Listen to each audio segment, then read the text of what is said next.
Este o seară plăcută de sfârșit de noiembrie. Am plantat fructiferi, flori și tufe ornamentale. Asta este un măr, alt măr, între pomi va fi mure și zmeură. Păr. Pomii sunt la 20 de metri distanță, pe o fâșie de 100 și ceva de metri. Măr, cireașă, păr.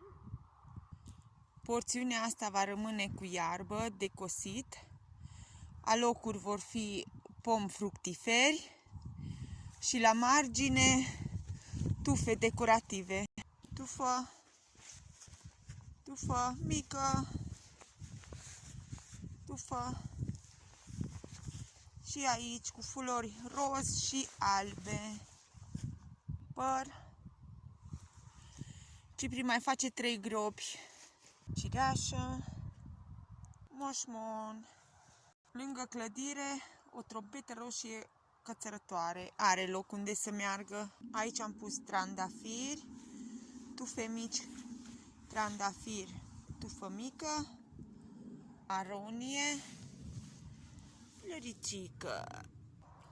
Aici un rând lung de trandafiri și tufe ornamentale colorate.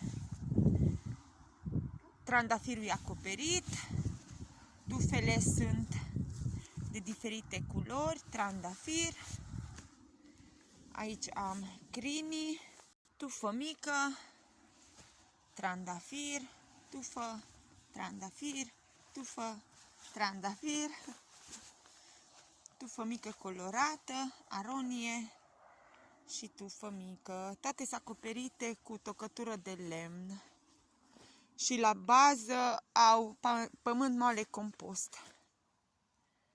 Este foarte frumos cum au apus soarele.